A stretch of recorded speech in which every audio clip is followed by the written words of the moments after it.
big thing about really opening up to other people, to others, and being open to yourself and just being able to send and receive useful energy and useful information and useful um, dialogue is just being not being so personally attached, not taking things personally. Like you don't need to be so personally involved in other people's lives and other people's businesses, their business, their stuff. Because when you get so personally involved, you start creating these really rigid expectations of how this other person should be, and then what they're not doing right, and how they're not meeting this expectation. And then you kind of, when you try to help them, it almost comes across like you're trying to work on them, or you're trying to lecture them rather than just letting them, you know, grow at their own rate. And I think, I know from my own personal experience, like I've been on both sides of that. Sometimes I've been the one who's been trying to bear down on another person, thinking I'm doing them a favor, but really I'm actually maybe pushing them away from the thing that I'm trying to impart. Because if you're too aggressive about something, or you're just too insensitive to how that other person feels, then you can be expressing a very beautiful thing on paper. It can look good on paper, but the way you're expressing it comes across very, controlling, or it's like you're not really trying to help this other person. It's more that you want them to change so you can feel better because maybe, there's something about yourself you don't want to accept, or you feel a little bit uncomfortable about how this other person and the way that they behave, you feel uncomfortable about how that makes you feel. So, and we've also been on, I've been on the receiving end of that as well, which is one thing, is actually a very enlightening experience because when I'm on the receiving end of that, I realize, well, this, you see how it actually feels when somebody is kind of lecturing you about something that oftentimes they themselves are still trying to cope with. Like they're telling you how you shouldn't be afraid and you should do this and you shouldn't let this thing happen. And, and the thing is that they haven't really gotten over that hump in their own lives. And that's the thing that I've noticed is that when I am having a struggle with certain things in my life, it's so much easier to go and look at somebody else who's maybe struggling with that same thing and to be really critical about that, be critical towards them, or just kind of hang back and look at them from afar and just mumble to yourself, "I shouldn't do that," and just kind of be a bit of a Scrooge about it. And of course, the funny thing is that I would never, when I'm in that kind of grumbly, kind of Scroogey kind of mood, I know that I would never want to go and confront like a family member and just like lay into them with all these like judgmental like ideas and things that are coming up because I know that it would hurt their feelings and I would regret it, because it would just it actually, just because it seems logically true in that moment, it actually creates a lot of constriction, and actually it doesn't help your dynamic.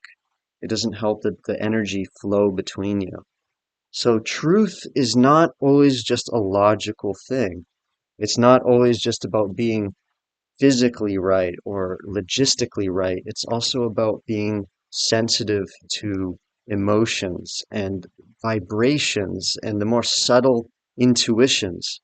Because sometimes the best thing that you can do to really connect with another person is to meet them on a vibrational level, to meet them as they are in that moment.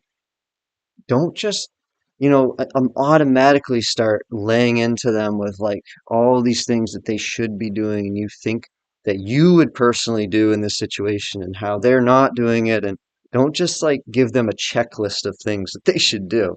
If you really care about somebody, The best thing to do is just be open to them as they are.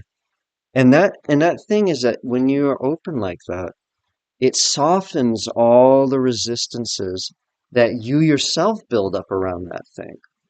So if somebody is struggling with something and you are not open to that thing, and maybe you're struggling with it and you're not open to the resolution within yourself, then you notice, it's like you get critical of them.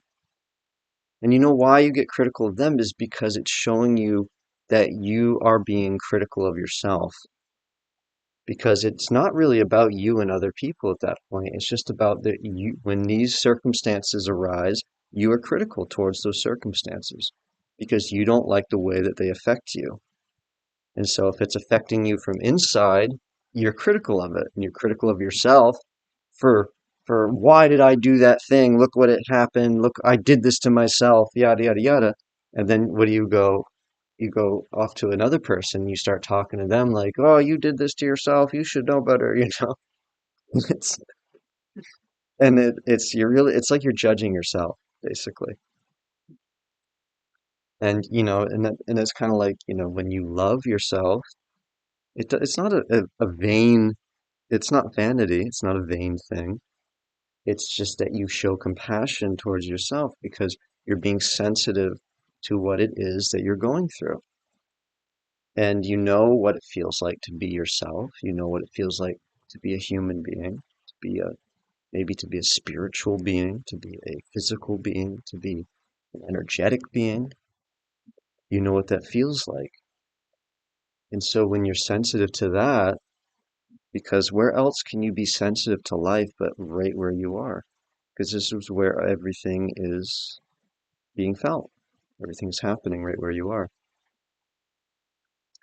So when you're automatically sensitive to that, then it's like this whole friction between you and other people, it just kind of melts away because everything that they're experiencing is just it's just another vibration, just another feeling. And there are all kinds of feelings that we have every day.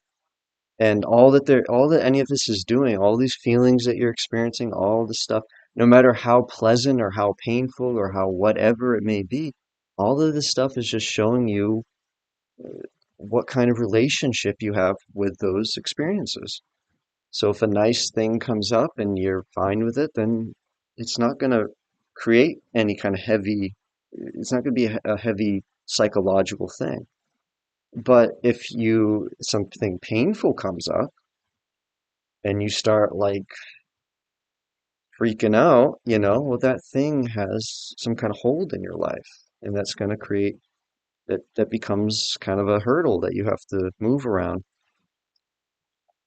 So, it really comes back to just understanding that these things don't really have such a rigid meaning in themselves. It's more how personally you take them. And that's where, it's like, oh, it's happening to me, it's happening to me. And it's like, well, it's just kind of, it happens to everybody. All the stuff that we experience happens to everybody every day. It's not, God is not playing a cruel trick on you. The people around you are not deliberately trying to hurt you just just because you're intuitively sensitive and you're energetically sensitive, and so they're going through some stuff and they're sending out maybe some tense vibrations. They're not deliberately trying to throw you off course or anything. They just are doing the best that they can. So the more that you are sensitive to that, well, you actually create more space for those more sticky kind of those just sticky energies to flow through you. Because everything benefits from there being more space.